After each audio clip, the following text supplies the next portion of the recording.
পরের বার বড় পার্টি ধরবি, এসব ফকিন্নি বিয়ে করলেই লস। আর কাবিন করবি 20 লাখ, তাহলে মিনিমাম 10 লাখ তো পাবি। কাবিন 10 লাখ হলে সমস্যা কি?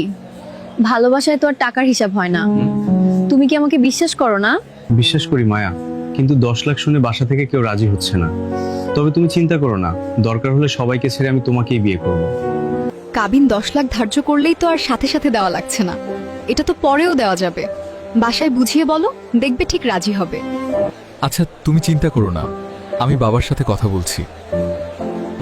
আগে দিস আর পরে দিস, কাবিনের টাকা কিন্তু ঠিকই দেওয়া লাগবে।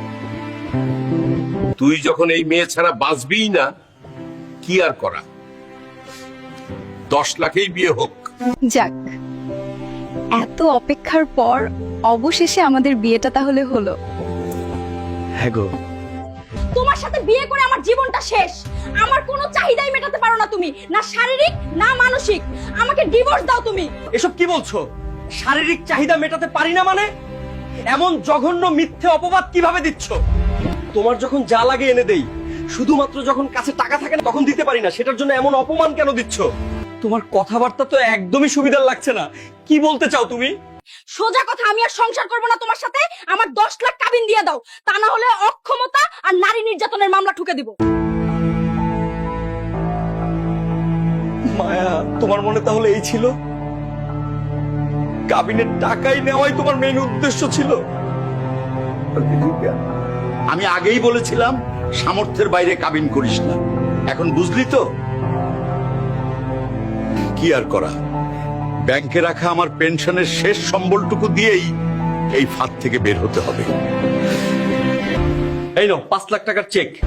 মাত্র 5 লাখ? কাবিন 10 লাখ ছিল। এর বেশি দেওয়ার সামর্থ্য নাই আমাদের। তুমি চাইলে মামলা করতে পারো। ঠিক আছে, যখন আর দিতেই পারবে না, মামলা আর করছি না।